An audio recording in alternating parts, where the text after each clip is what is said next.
It sometimes takes the case of just one to shed light on the suffering of so many. A child's rights group says that a Yemeni child bride, Fawzia Ahmadi, labored for 3 days before dying along with her baby on Friday. She was just 12 and was married at 11, a practice all too common in the tribal region of western Yemen, where she's from, and a continuing problem throughout the poorest country in the Middle East. With every labored breath, these vulnerable newborns are one step closer to survival by receiving the specialized care that's all too rare in Yemen. These compromised young lives are many times the offspring of children.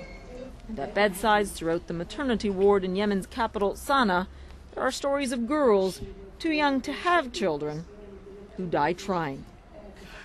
This man tells us of a girl he found in the middle of the road in his village, desperate and in labor. She died, and after she died, the baby died. She was walking a long way and she died on the road without making it to hospital. He says his own young wife, married at just 15, had 4 children, but also 4 miscarriages. I suffered a lot, she says. I bled a lot and was in pain and upset. She says, I was scared for myself and my children and regretted marrying so young. Suha Basrin is with Oxfam in Yemen and says the country has one of the highest maternal mortality rates in the Middle East. If girls survive, they face complications during pregnancy. And most of the girls, they have problems during delivery. Their children are low weight.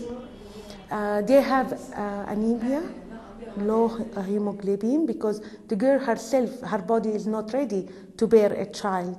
And malnutrition among the mothers and the children.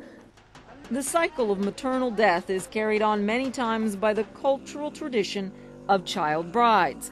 The UN says more than half of all married women in Yemen are under 18. It's the fate that Najoud Ali fought so hard to escape. Najoud was just 10 years old when her family married her off to a man more than 3 times her age.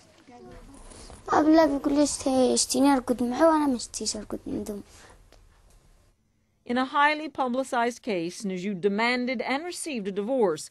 She is now back with her family. But hers is one of just a handful of similar cases. Most child brides stay married and often begin having children of their own immediately. Human rights campaigners say the legacy of child brides not only deprives young women of their childhood, but often condemns them and their babies to an early death. Paula Newton, CNN, London.